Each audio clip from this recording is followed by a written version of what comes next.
Hello નમસ્કાર જય Hind Vande Mataram friends. તો મિત્રો આજના વિડીયોમાં જે છે આપણે 1 થી 50 જેટલા જીકેના એમસીક્યુ જોવાના છે। મિત્રો આવનારી એક્ઝામ જે છે કોન્સ્ટેબલની એની જો તમે તૈયારી કરતા હોય તો વિડીયોમાં છેલ્લે સુધી જોતા રહેજો। દરરોજ આપણી ચેનલ ઉપર આવા જીકેના વિડીયો જે છે આપણે લઈને આવીએ છીએ। મિત્રો નવા સિલેબસ મુજબ જે છે દરરોજ આપણે 50 જેટલા જીકેના એમસીક્યુ જે છે એ લઈને આવીએ છીએ। જો તમે ચેનલ ઉપર નવા હોય તો ચેનલને ખાસ સબસ્ક્રાઇબ કરી લેજો। દરરોજ આપણી ચેનલ ઉપર આવા જીકેના વિડીયો તમને જોવા મળશે। મિત્રો ખૂબ અને ખૂબ આ વિડીયો જે છે તમને ઉપયોગી થવાનો છે, તો વિડીયોમાં છેલ્લે સુધી જોતા રહેજો અને ચેનલ ઉપર નવા હોય તો ચેનલને સબસ્ક્રાઇબ કરી લેજો। તો ચાલો શરૂ કરીએ। ક્વેશ્ચન નંબર 1, ગાંધીજીએ કયા કાયદાને કાળો કાયદો કહ્યો હતો? મિત્રો ગાંધીજીએ જે છે એ કયા કાયદાને કાળો કાયદો કહ્યો હતો? શું આવશે રાઈટ આન્સર? રોલેટ એક્ટ આવશે। Option B C right answer બની જશે। ખાસ યાદ રાખજો, ગાંધીજીએ જે છે કયા કાયદાને, તો રોલેટ એક્ટ જે છે એ કાયદાને કાળો કાયદો કહ્યો હતો। રોલેટ એક્ટ 1919, બરાબર, 1919માં જે છે રોલેટ એક્ટ। મિત્રો રોલેટ એક્ટનો વિરોધ જે છે ગાંધીજીનું પહેલું રાષ્ટ્રીય સ્તરનું આંદોલન ગણાય છે અને ઈસવીસન 1919માં જે છે પ્રથમ વિશ્વયુદ્ધ પછી ક્રાંતિકારી ગતિવિધિઓ જે છે અને રાષ્ટ્રવાદીઓના આંદોલનોને જે છે કચડી નાખવા જે છે બ્રિટનની સરકારે આ કાયદો જે છે ઘડ્યો હતો।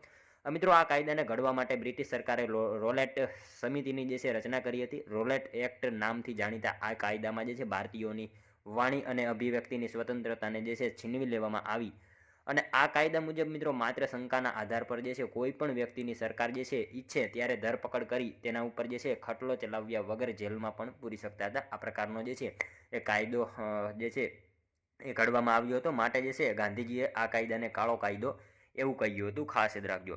જોઈએ હવે ત્યારબાદનો બીજો ક્વેશ્ચન, ન્યુક્લિયર સપ્લાયર ગ્રુપની સ્થાપના ક્યારે કરવામાં આવી હતી? ન્યુક્લિયર સપ્લાયર ગ્રુપની સ્થાપના જે છે એ ક્યારે કરવામાં આવી હતી?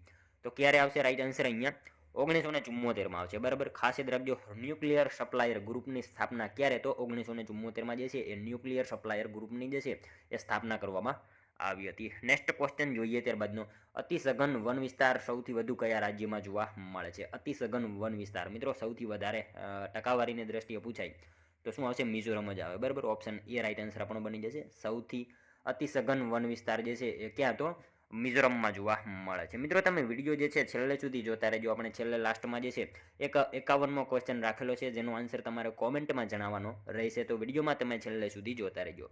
ત્યારબાદનો ક્વેશ્ચન છે, સરદાર પટેલનો જન્મ ક્યાં થયો હતો? મિત્રો સરદાર પટેલનો જન્મ જે છે આપણે સૌ જાણીએ છીએ નડિયાદ ખાતે થયો હતો। નડિયાદમાં જે છે સરદાર પટેલનો જન્મ થયેલો હતો, ખેડાનું નડિયાદ ખાતે, બરાબર, ત્યાં ખાતે જે છે સરદાર પટેલનો જન્મ થયો હતો। હવે મિત્રો સાથે સાથે આપણને ખ્યાલ હોવો જોઈએ નડિયાદ જે છે કઈ નદીના કિનારે આવેલું છે? તો કઈ નદી આવશે? સેઢી નદીના કિનારે જે છે એ નડિયાદ આવેલું છે। નડિયાદમાં મિત્રો સેઢી નદીના કિનારે જે છે કોનો આશ્રમ આવેલો છે એના વિશે પણ આપણને સાથે સાથે જે છે એ ખ્યાલ હોવો જોઈએ। નડિયાદમાં સેઢી નદીના કિનારે કોનો? તો પૂજ્ય મોટા એમનો જે છે આશ્રમ આવેલો છે। ખાસ યાદ રાખજો। ત્યારબાદનો ક્વેશ્ચન જોઈએ, કયા મુખ્યમંત્રીની જન્મભૂમિ નડિયાદ છે? કયા મુખ્યમંત્રીની જન્મભૂમિ નડિયાદ છે? અહીંયા આપણને ઓપ્શન આપેલા છે, એમાંથી કોની આવશે? બાબુભાઈ પટેલ આવશે। એ મુખ્યમંત્રીની જે છે જન્મભૂમિ નડિયાદ છે। ખાસ યાદ રાખજો। મિત્રો તમને વિડીયો ગમતો હોય તો એક લાઇક કરજો। અમે તમારી પાસે માત્ર એક લાઇકની આશા રાખીએ છીએ, તો એક લાઇક તમે જરૂર કરી દેજો। ત્યારબાદનો ક્વેશ્ચન જોઈએ, ગુજરાતમાં પેટ્રોકેમિકલ્સ ઉદ્યોગ ક્યાં વિકસ્યો છે? મિત્રો ગુજરાતમાં જે છે પેટ્રોકેમિકલ્સ ઉદ્યોગ જે છે ક્યાં વિકસ્યો છે? તો કોયલી ખાતે આવશે। ઓપ્શન ડી રાઈટ આન્સર આપણો બની જશે। અહીંયા ખાસ યાદ રાખજો, ગુજરાતમાં પેટ્રોકેમિકલ્સ ઉદ્યોગ જે છે ક્યાં? તો કોયલી ખાતે જે છે એ વિકસ્યો છે। જોઈએ ત્યારબાદનો નેક્સ્ટ ક્વેશ્ચન, આદર્શ પર્યટન સ્થળ તરીકે જાણીતું નારગોલ કયા જિલ્લામાં આવેલું છે? આદર્શ પર્યટન સ્થળ તરીકે જાણીતું જે છે નારગોલ, આ નારગોલ કયા જિલ્લામાં આવેલું છે? વલસાડ જિલ્લામાં આવશે। ખાસ યાદ રાખજો, આદર્શ પર્યટન સ્થળ તરીકે જાણીતું નારગોલ કયા જિલ્લામાં? તો વલસાડ જિલ્લામાં જે છે એ આવેલું છે। ત્યારબાદનો ક્વેશ્ચન જોઈએ, કઈ બે નદીઓ વચ્ચેનો પ્રદેશ લાંટ તરીકે ઓળખાતો હતો? કઈ બે નદીઓ વચ્ચેનો પ્રદેશ જે છે લાંટ પ્રદેશ તરીકે ઓળખાતો હતો? કઈ નદી આવશે? મહી અને રેવા આવશે। ઓપ્શન બી રાઈટ આન્સર બની જશે। ખાસ યાદ રાખજો, મહી અને રેવા નદી વચ્ચેનો જે છે પ્રદેશ એ લાંટ પ્રદેશ તરીકે ઓળખાતો હતો। ખાસ યાદ રાખજો। ત્યારબાદનો ક્વેશ્ચન જોઈએ 9મો, કાંપની જમીનમાં સૌથી વધુ કયું તત્વ હોય છે? મિત્રો કાંપની જમીનમાં સૌથી વધારે કયું તત્વ હોય? કયું તત્વ આવશે? ફોસ્ફરસ આવશે। ઓપ્શન બી રાઈટ આન્સર બની જશે। ખાસ યાદ રાખજો મિત્રો, કાંપની જમીનમાં સૌથી વધારે કયું તત્વ? તો ફોસ્ફરસ જે છે એ તત્વ વધારે હોય છે। ચૂનાની માત્રા જે છે વધારે હોય છે અને નાઇટ્રોજનની માત્રા જે છે એ ઓછી હોય છે। મિત્રો હવે નાઇટ્રોજનની માત્રા ઓછી હોય એટલે જે છે એને વધારવા માટે એમાં જે છે કઠોળનું વાવેતર વધારે કરવામાં આવે છે, બરાબર. એ પણ આપણને સાથે સાથે ખ્યાલ હોવો જોઈએ. ત્યારબાદનો ક્વેશ્ચન જોઈએ, પૂર્વ દિશા અને નૈઋત્યના ખૂણા વચ્ચે કેટલા અંશનો જે છે ખૂણો થાય? પૂર્વ દિશા અને નૈઋત્યના ખૂણા વચ્ચે જે છે કેટલા અંશનો ખૂણો થાય છે? કેટલા અંશનો આવશે? 135 અંશનો આવશે. ઓપ્શન એ રાઈટ આન્સર આપણો બની જશે. ખાસ યાદ રાખજો, પૂર્વ દિશા અને નૈઋત્યના ખૂણા વચ્ચે કેટલા અંશનો? તો 135 અંશનો જે છે ખૂણો થતો હોય છે. ખાસ યાદ રાખજો. નેક્સ્ટ ક્વેશ્ચન જોઈએ ત્યારબાદનો, કેન્દ્રીય કપાસ સંશોધન સંસ્થા ક્યાં આવેલી છે? કેન્દ્રીય કપાસ સંશોધન સંસ્થા જે છે એ ક્યાં આવેલી છે? ક્યાં આવશે? મહારાષ્ટ્રના નાગપુર ખાતે આવેલી છે કેન્દ્રીય કપાસ સંશોધન સંસ્થા. ક્યાં? તો ખાસ યાદ રાખજો મિત્રો, નાગપુર ખાતે આવેલી છે. નાગપુર ક્યાં? તો મહારાષ્ટ્રમાં આવેલું છે. નેક્સ્ટ ક્વેશ્ચન જોઈએ ત્યારબાદનો, એડવર્ડ જેનરે કયા રોગની દવા શોધી હતી? એડવર્ડ જેનરે જે છે મિત્રો કયા રોગની દવા શોધી હતી? કયા રોગની આવશે? શીતળા આવશે. શીતળા રોગની જે છે દવા એડવર્ડ જેનરે જે છે એ શોધેલી હતી. ખાસ યાદ રાખજો. હવે મિત્રો, રસીકરણનો અભ્યાસ જે છે એ કયા નામે ઓળખાય? આવું પૂછાય તો આપણને ખ્યાલ હોવો જોઈએ. રસીકરણનો અભ્યાસ જે છે ને એ ઇમ્યુનોલોજી તરીકે ઓળખાય છે. એના વિશે આપણને સાથે સાથે જે છે એ ખ્યાલ હોવો જોઈએ. ત્યારબાદનો ક્વેશ્ચન જોઈએ, ભારતે કોની પાસેથી S-400 ટ્રાયમ્ફ મિસાઇલની ખરીદી કરી હતી? ભારતે મિત્રો કોની પાસેથી જે છે S-400 ટ્રાયમ્ફ મિસાઇલની જે છે એ ખરીદી કરી હતી? તો શું આવશે? રશિયા પાસેથી આવશે. ઓપ્શન સી રાઈટ આન્સર બની જશે. ખાસ યાદ રાખજો, ભારત જે છે કોની પાસેથી? તો રશિયા પાસેથી મિત્રો S-400 ટ્રાયમ્ફ મિસાઇલની જે છે એ ખરીદી કરેલી હતી. ખાસ યાદ રાખજો. ત્યારબાદનો ક્વેશ્ચન જોઈએ, ટીનનું ઉત્પાદન કરતું ભારતનું એકમાત્ર રાજ્ય કયું છે? ટીનનું ઉત્પાદન કરતું ભારતનું એકમાત્ર રાજ્ય કયું છે? છત્તીસગઢ આવશે. ખાસ યાદ રાખજો, ઓપ્શન એ રાઈટ આન્સર આપણો બની જશે. ટીનનું ઉત્પાદન કરતું ભારતનું એકમાત્ર રાજ્ય કયું? તો છત્તીસગઢ આપણો જવાબ બની જશે. ત્યારબાદનો ક્વેશ્ચન છે, જૈમિની મુનિએ કયા દર્શન ગ્રંથની રચના કરી છે? મિત્રો, જૈમિની મુનિએ જે છે કયા દર્શન ગ્રંથની રચના કરી છે? કયા આવશે? પૂર્વ મીમાંસા આવશે. બરાબર, ખાસ યાદ રાખજો, જૈમિની મુનિએ જે છે કયા દર્શન ગ્રંથની? તો પૂર્વ મીમાંસા જે છે ગ્રંથની રચના કરી છે. મિત્રો, આપણને ઉત્તર મીમાંસા આપેલું છે. ઉત્તર મીમાંસા જે છે કોનું છે? તો કોનું આવશે? બાદરાયણનું છે. એમણે એની રચના કરી હતી. ખાસ યાદ રાખજો. ત્યારબાદનો ક્વેશ્ચન જોઈએ, કોણે ભારતના પ્રથમ કાર્યકારી રાષ્ટ્રપતિ તરીકેની ફરજ બજાવેલી છે? નીચેનામાંથી કોણે જે છે એ ભારતના પ્રથમ કાર્યકારી રાષ્ટ્રપતિ તરીકેની જે છે એ ફરજ બજાવેલી છે? કોણે આવશે? વીવી ગિરી આવશે. ડોક્ટર વીવી ગિરી, એમણે જે છે મિત્રો ભારતના પ્રથમ કાર્યકારી રાષ્ટ્રપતિ તરીકેની જે છે એ ફરજ બજાવેલી છે. ખાસ યાદ રાખજો.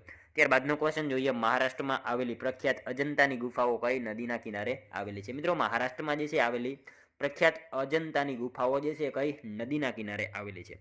કઈ નદી આવશે? વાઘેરા નદી આવશે. ઓપ્શન એ રાઈટ આન્સર આપણો બની જશે. મહારાષ્ટ્રમાં આવેલી પ્રખ્યાત અજંતાની ગુફા કઈ નદીના કિનારે? તો વાઘેરા નદીના કિનારે જે છે પ્રખ્યાત અજંતાની ગુફાઓ જે છે એ આવેલી છે. ખાસ યાદ રાખજો. ત્યારબાદનો ક્વેશ્ચન જોઈએ, ગુજરાતના દિવાન તરીકે અકબરે કોની નિમણૂક કરી હતી? મિત્રો, ગુજરાતના જે છે એ દિવાન તરીકે અકબરે કોની નિમણૂક કરી હતી? કોની આવશે?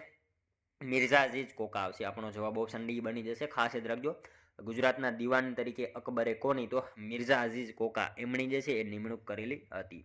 નેક્સ્ટ ક્વેશ્ચન જોઈએ ત્યારબાદનો, સાચા વિધાનો જણાવો. મિત્રો, આપણને વિધાનો આપેલા છે, જોવાના છે સાચા છે કે ખોટા. જોઈએ આપણે, રંગપુર ગુજરાતમાં સુરેન્દ્રનગર જિલ્લામાં ભાદર નદીના કિનારે આવેલું છે. પહેલું વિધાન સાચું છે. બરાબર, રંગપુર જે છે ગુજરાતમાં સુરેન્દ્રનગર જિલ્લામાં ભાદર નદીના કિનારે આવેલું છે. સાચું વિધાન છે. ત્યારબાદ છે, તે ગુજરાતમાં સૌપ્રથમ શોધાયેલું હડપ્પીય સ્થળ છે. બંને વિધાનો મિત્રો આપણને અહીંયા સાચા જ આપેલા છે. બરાબર, રંગપુર ગુજરાતમાં સુરેન્દ્રનગર જિલ્લામાં જે છે ભાદર નદીના કિનારે આવેલું છે. સાચું વિધાન છે. અને ગુજરાતમાં સૌપ્રથમ શોધાયેલું હડપ્પીય સ્થળ છે. બંને વિધાનો આપણને સાચા આપેલા છે. હવે મિત્રો, એનું ઉત્ખનન જે છે ને ઈસવીસન 1931માં ડોક્ટર માધવ સ્વરૂપ વચ્ચે કર્યું હતું. અને ત્યારબાદ જે છે ઈસવીસન 1953માં S.R. રાવના માર્ગદર્શન હેઠળ જે છે એનું જે છે સંશોધન કરવામાં આવેલું હતું. આ બંને વિધાન આપણને જે છે ખ્યાલ હોવા જોઈએ. ત્યારબાદનો ક્વેશ્ચન જોઈએ, ગાંધી ઘેરનો મેળો કયા જિલ્લામાં ભરાય છે? ગાંધી ઘેરનો મેળો જે છે એ કયા જિલ્લામાં ભરાય છે?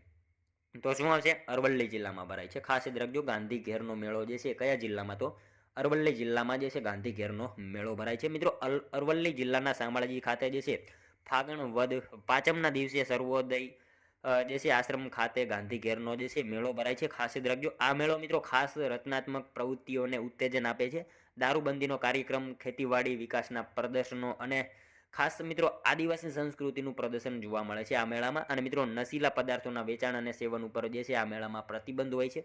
અને આ મેળામાં મિત્રો પ્રાર્થના સભા, દાંડિયા રાસ, ખેલકૂદનું આયોજન જે છે એ કરવામાં આવે છે, ખાસ યાદ રાખજો. અરવલ્લી જિલ્લા સાથે સંકળાયેલ છે આ મેળો, ખાસ યાદ રાખજો. ત્યારબાદનો ક્વેશ્ચન જોઈએ, નીચેનામાંથી કયો આયોગ ભાષાકીય પ્રાંત સમિતિના નામે પણ જાણીતો હતો? મિત્રો નીચેનામાંથી કયો આયોગ જે છે એ ભાષાકીય પ્રાંત સમિતિના નામે પણ જાણીતો હતો?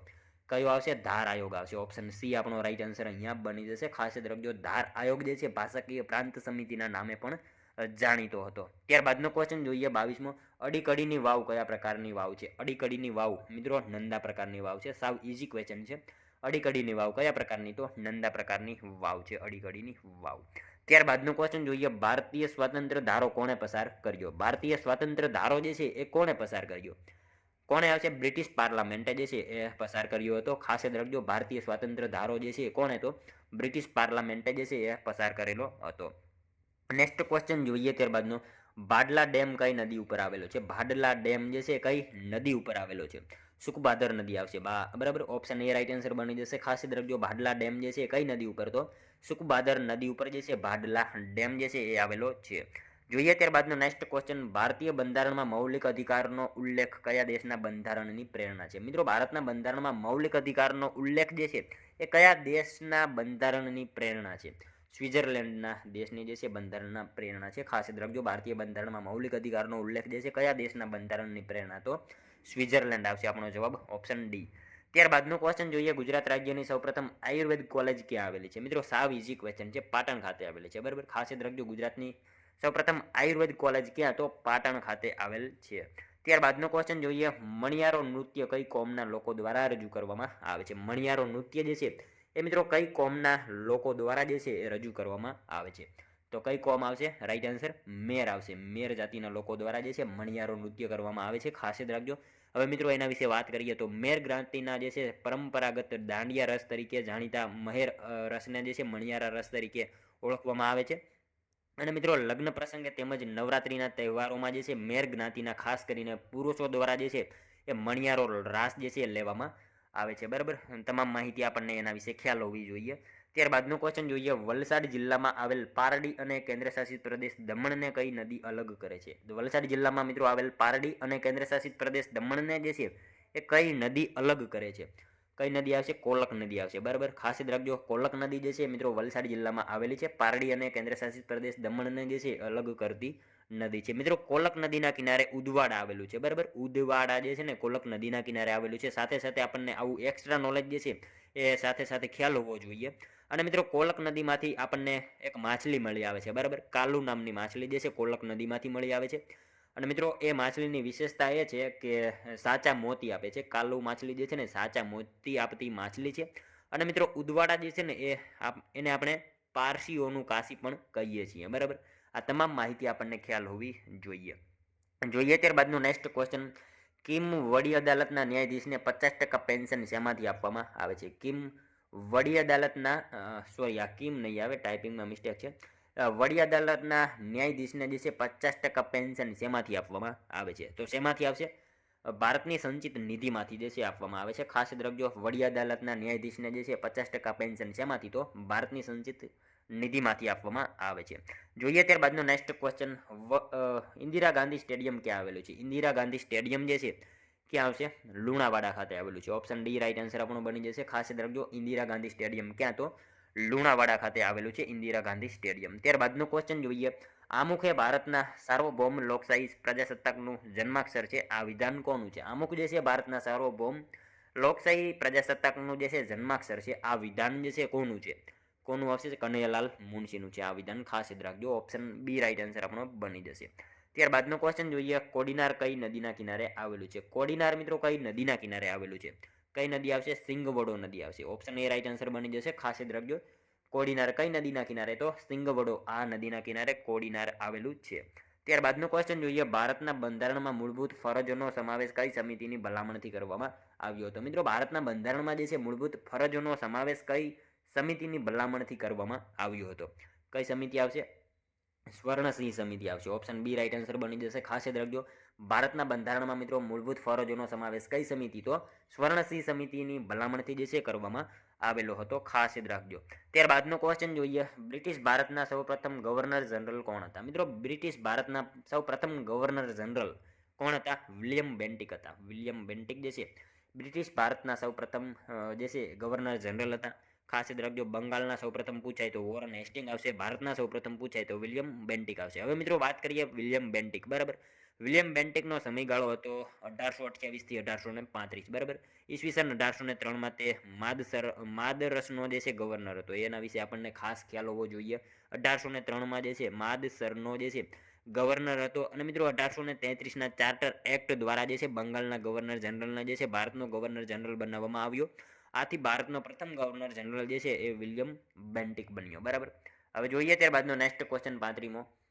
દુલાભાયા કાગનો જન્મ ભાવનગરના કયા તાલુકામાં થયો હતો? દુલાભાયા કાગ, મિત્રો એમનો જન્મ ભાવનગરના કયા તાલુકામાં થયો હતો? મહુવા તાલુકામાં થયો હતો, બરાબર. આ ઓપ્શન બી રાઈટ આન્સર બની જશે. ખાસ યાદ રાખજો, દુલાભાયા કાગનો જન્મ ભાવનગરના કયા તાલુકામાં? તો મહુવા તાલુકામાં થયેલો હતો. મિત્રો તમારે જે છે ને સાથે સાથે ટેસ્ટ પણ આપતું રહેવાનું છે, અને લાસ્ટમાં જે છે આ 50માંથી તમારા કેટલા સાચા પડે છે એ પણ તમારે કોમેન્ટમાં જણાવવાનું રહેશે, બરાબર. તમારે જે છે આ 50માંથી તમારા કેટલા સાચા પડે છે એ પણ સાથે સાથે તમારે ટેસ્ટ આપતું રહેવાનું છે, અને લાસ્ટમાં જે છે કોમેન્ટમાં તમારે એક જણાવવાનું છે તમારા કેટલા સાચા પડ્યા. અને મિત્રો આપણે 51મો ક્વેશ્ચન રાખેલો છે, એનો આન્સર પણ તમારે કોમેન્ટમાં જણાવવાનો રહેશે.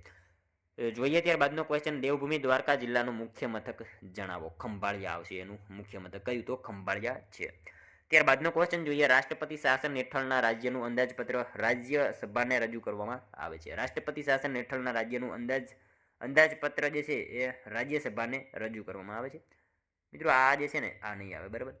રાષ્ટ્રપતિ શાસન હેઠળના રાજ્યનું અંદાજપત્ર કોને રજૂ કરવામાં આવે છે? લોકસભાને રજૂ કરવામાં આવે છે, બરાબર. ઓપ્શન એ આપણો રાઈટ આન્સર બની જશે. ખાસ યાદ રાખજો. ત્યારબાદનો ક્વેશ્ચન જોઈએ, ગુજરાત રાજ્યના નર્મદા જિલ્લાને કયા જિલ્લાની હદ સ્પર્શતી નથી? ગુજરાતના મિત્રો નર્મદા જિલ્લાને કયા જિલ્લાની હદ જે છે સ્પર્શતી નથી? મિત્રો આપણને અહીંયા જિલ્લા આપેલા છે ને એમાંથી પંચમહાલ જિલ્લાની હદ નહીં સ્પર્શે, બરાબર, નર્મદા જિલ્લાને. ખાસ યાદ રાખજો. ત્યારબાદનો ક્વેશ્ચન જોઈએ, નીચેનામાંથી કયા વેદમાં અનિષ્ટ તત્વો અને રાગના નિવારણ માટેના જાદુઈ વશીકરણ અને મંત્રનો ઉલ્લેખ છે? નીચેનામાંથી કયા વેદમાં જે છે અનિષ્ટ તત્વો અને રાગના નિવારણ માટે જે છે જાદુઈ વશીકરણ અને મંત્રનો ઉલ્લેખ કરવામાં આવેલો છે? અથર્વવેદમાં આવશે, બરાબર. ખાસ યાદ રાખજો, ઓપ્શન ડી રાઈટ આન્સર બની જશે. અથર્વવેદમાં મિત્રો અનિષ્ટ તત્વો અને રાગના નિવારણ માટેના જાદુઈ વશીકરણ અને મંત્રનો ઉલ્લેખ જે છે કરવામાં આવેલો છે. મિત્રો આ વેદને જે છે બ્રહ્મવેદ સ્વરૂપે ઓળખવામાં આવે છે, એ પણ આપણને સાથે સાથે ખ્યાલ હોવો જોઈએ. અથર્વવેદને કયા વેદ તરીકે? તો બ્રહ્મવેદ તરીકે પણ ઓળખવામાં આવે છે. આ વેદ માટે મિત્રો અથર્વ અને અંગીરા નામના બે ઋષિઓના કારણે પ્રાચીન સમયમાં તેને જે છે અથર્વાગીરીશ પણ કહેવામાં આવતું હતું, એ પણ આપણને ખ્યાલ હોવો જોઈએ. મિત્રો આ વેદ જે છે મુખ્ય રૂપથી મનુષ્યની શાંતિ અને સમૃદ્ધિ સાથે સંબંધિત છે. મનુષ્યના દૈનિક જીવનની બાબતોને જે છે એ સ્વીકારે છે. ખાસ યાદ રાખજો. હવે જોઈએ ત્યારબાદનો નેક્સ્ટ ક્વેશ્ચન 40મો. ડભોઈનો કિલ્લો કોના શાસન દરમિયાન બાંધવામાં આવ્યો હતો? મિત્રો ડભોઈનો કિલ્લો કોના શાસન દરમિયાન જે છે બાંધવામાં આવ્યો હતો? આપણને પૂછવામાં આવેલો છે ક્વેશ્ચન. સિદ્ધરાજ જયસિંહ, બરાબર. સિદ્ધરાજ જયસિંહ દ્વારા જે છે એ બાંધવામાં આવ્યો હતો. અને મિત્રો એનું સમારકામ જે છે કોણે કરાવ્યું? આવું પૂછાય તો વિશાલદેવ વાઘેલા, બરાબર. ડભોઈના કિલ્લાનું સમારકામ કોણે? તો વિશાલદેવ વાઘેલાએ કરાવ્યું હતું. અને ડભોઈનો કિલ્લો કોના શાસન દરમિયાન બાંધવામાં આવ્યો હતો? સિદ્ધરાજ જયસિંહ, બરાબર. બંનેમાં તમે કન્ફ્યુઝ નહીં થતા. ત્યારબાદનો ક્વેશ્ચન જોઈએ, સિક્કાઓ ઉપર લખાણ કરવાની શરૂઆત કયા શાસકોએ કરી હતી? સિક્કા ઉપર મિત્રો લખાણ કરવાની જે છે શરૂઆત એ કોણે કરી હતી? યવનોએ કરી હતી, બરાબર. ખાસ યાદ રાખજો, ઓપ્શન ડી રાઈટ આન્સર બની જશે. સિક્કાઓ ઉપર લખાણ કરવાની શરૂઆત કયા શાસકોએ? તો યવનોએ કરેલી હતી. ત્યારબાદનો ક્વેશ્ચન જોઈએ, ખાન અઝીઝ કોકા દ્વારા બંધાયેલું ખાન સરોવર ક્યાં આવેલું છે? મિત્રો ખાન અઝીઝ કોકા દ્વારા બંધાયેલું ખાન સરોવર જે છે એ ક્યાં આવેલું છે? અણહિલવાડ પાટણ ખાતે આવેલું છે. આપણે સૌ જાણીએ છીએ ખાન અઝીઝ કોકા દ્વારા બંધાયેલું ખાન સરોવર ક્યાં? તો અણહિલવાડ પાટણ ખાતે જે છે એ આવેલું છે. ત્યારબાદનો ક્વેશ્ચન જોઈએ, દેલવાડાના દેરાઓ કોણે બંધાવ્યા હતા? દેલવાડાના દેરાઓ જે છે મિત્રો કોણે બંધાવ્યા હતા? વસ્તુપાળ અને તેજપાળ, બરાબર. ઓપ્શન બી રાઈટ આન્સર બની જશે. ખાસ યાદ રાખજો, દેલવાડાના દેરાઓ જે છે કોણે? તો વસ્તુપાળ અને તેજપાળ જે છે બંધાવ્યા હતા. જોઈએ ત્યારબાદનો નેક્સ્ટ ક્વેશ્ચન 44મો. શંખની હસ્તકલાની વસ્તુઓનું ઉત્પાદન કયા સ્થળે થાય છે? શંખની હસ્તકલાની વસ્તુઓનું ઉત્પાદન જે છે એ કયા સ્થળે થાય છે? તો કયા સ્થળે આવશે? નાગેશ્વર ખાતે થાય છે. ઓપ્શન એ રાઈટ આન્સર બની જશે. ખાસ યાદ રાખજો, શંખની હસ્તકલાનું વસ્તુઓનું ઉત્પાદન કયા સ્થળે? તો નાગેશ્વર ખાતે થાય છે. મિત્રો પાદરી જે છે ને નહીં આવે, બરાબર. પાદરી એ તો નમક ઉત્પાદન માટેનું સ્થળ છે, બરાબર. આપણને એના વિશે ખ્યાલ હોવો જોઈએ, એ અલગ છે, આ પણ અલગ છે. હસ્તકલાની વસ્તુઓનું ઉત્પાદન જે છે એ નાગેશ્વર ખાતે થાય છે. જોઈએ ત્યારબાદનો નેક્સ્ટ ક્વેશ્ચન, મેરાયો નૃત્ય કયા જિલ્લામાં થાય છે? મેરાયો નૃત્ય મિત્રો કયા જિલ્લામાં થશે? બનાસકાંઠા જિલ્લામાં જે છે મેરાયો નૃત્ય જે છે જોવા મળે છે. મિત્રો મેરાયો નૃત્ય જે છે ને બનાસકાંઠા જિલ્લાના વાવ તાલુકાના ઠાકોર કોમનું જે છે નૃત્ય છે. અને સરખડ અથવા તો ઝુંઝાળી નામના ઊંચા ઘાસમાંથી જે છે તોરણ જેવા ઝુમખા ગૂંથીને જે છે મેરાયો બનાવવામાં આવે છે, જેને નાગલી પણ કહેવામાં આવે છે. મિત્રો આ રીતે મેરાયાની ટોળકી જે છે મેળામાં ફરે છે અને ઢોલ વગાડવામાં આવે છે અને હુડીલા બરાબર ખાસ યાદ રાખજો, હુડીલા નામનો જે છે સૂર્ય ગીત ગાવામાં આવે છે. એના વિશે તમામ માહિતી આપણને ખ્યાલ હોવી જોઈએ. ત્યારબાદનો ક્વેશ્ચન જોઈએ, અરવલ્લી જિલ્લાના કયા તાલુકાના મહાદેવ ગ્રામ ખાતે ગાંધીજીના અસ્થિનું વિસર્જન કર્યું હતું? અરવલ્લી જિલ્લાના કયા તાલુકાના મહાદેવ ગ્રામ ખાતે જે છે ગાંધીજીના અસ્થિનું જે છે વિસર્જન કરવામાં આવ્યું હતું? કયા તાલુકામાં આવશે? મોડાસા તાલુકામાં આવશે. ઓપ્શન એ રાઈટ આન્સર બની જશે. ખાસ યાદ રાખજો, અરવલ્લી જિલ્લાના મોડાસા તાલુકાના જે છે મહાદેવ ગ્રામ ખાતે ગાંધીજીના અસ્થિનું વિસર્જન કરવામાં આવ્યું હતું. નેક્સ્ટ ક્વેશ્ચન જોઈએ ત્યારબાદનો, અલાયદો રેલવે અંદાજપત્રની પરંપરા 2016 સુધી જે છે પ્રચલિત હતી. અલાયદા રેલવે અંદાજપત્રની જે છે પરંપરા ક્યારથી શરૂ થઈ હતી? બરાબર, આપણને શું પૂછ્યું છે? અલાયદો રેલવે અંદાજપત્રની પરંપરા 2016 સુધી પ્રચલિત હતી. બરાબર, અલાયદા રેલવે અંદાજપત્રની પરંપરા ક્યારથી જે છે શરૂ કરવામાં આવી હતી? શરૂઆત જે છે ને એની 1921માં થયેલી હતી. ખાસ યાદ રાખજો. નેક્સ્ટ ક્વેશ્ચન જોઈએ ત્યારબાદનો, વિસાવદર તાલુકો ગુજરાતના કયા જિલ્લામાં આવેલો છે? વિસાવદર તાલુકો મિત્રો કયા જિલ્લામાં આવશે? જુનાગઢ જિલ્લામાં આવશે. બરાબર, ખાસ યાદ રાખજો, જુનાગઢ જિલ્લામાં જે છે આ વિસાવદર તાલુકો જે છે એ આવેલો છે. નેક્સ્ટ ક્વેશ્ચન જોઈએ ત્યારબાદનો, ભારતના બંધારણનો કયો અનુચ્છેદ વ્યક્તિને પોતાની પસંદગીની વ્યક્તિ સાથે લગ્ન કરવાના હકની સુરક્ષા આપે છે? ભારતના બંધારણનો કયો અનુચ્છેદ જે છે એ વ્યક્તિને પોતાના પસંદગીની વ્યક્તિ સાથે લગ્ન કરવાની જે છે એ સુરક્ષા આપે છે? અનુચ્છેદ 21 આવશે. બરાબર, ઓપ્શન બી રાઈટ આન્સર આપણો બની જશે. જોઈએ ત્યારબાદનો નેક્સ્ટ ક્વેશ્ચન 50મો, ગુજરાતના કયા સ્થળે જનરલ મોટર્સનો પ્લાન્ટ આવેલો છે? મિત્રો ગુજરાતના કયા સ્થળે જે છે જનરલ મોટર્સનો જે છે એ પ્લાન્ટ આવેલો છે? હાલોલ ખાતે આવશે. ઓપ્શન બી રાઈટ આન્સર બની જશે. ખાસ યાદ રાખજો, ગુજરાતના જે છે હાલોલ ખાતે જે છે જનરલ મોટર્સનો જે છે પ્લાન્ટ આવેલો છે. હવે જોઈએ મિત્રો ત્યારબાદનો લાસ્ટ 51મો ક્વેશ્ચન, જેનો આન્સર જે છે તમારે કોમેન્ટમાં જણાવવાનો રહેશે. બરાબર, ગુજરાતની પ્રથમ ડેરી ક્યાં ખોલવામાં આવી હતી? મિત્રો પ્રથમ ડેરી ગુજરાતની જે છે ક્યાં ખોલવામાં આવી હતી? સાવ ઇઝી ક્વેશ્ચન છે. આનો એક આન્સર તમારે કોમેન્ટમાં જણાવવાનો રહેશે. બરાબર, હવે સાથે સાથે મિત્રો 50માંથી તમારા કેટલા સાચા પડ્યા એ પણ તમારે કોમેન્ટમાં જણાવવાનું રહેશે. અને મિત્રો આ હતો વિડીયો. જો તમને વિડીયો પસંદ આવ્યો હોય તો એક લાઇક કરજો, તમારા મિત્રો જોડે શેર કરજો, જેથી એમને પણ ઉપયોગી બને. અને આપણી ચેનલ ઉપર નવો હોય તો ચેનલને જે છે એ સબસ્ક્રાઈબ કરી રાખજો. દરરોજ આપણી ચેનલ ઉપર આવા જ તમને વિડીયો જોવા મળશે. તો મળશું હવે આપણે કાલે બીજા વિડીયોમાં. ત્યાં સુધી જય હિન્દ, વંદે માતરમ.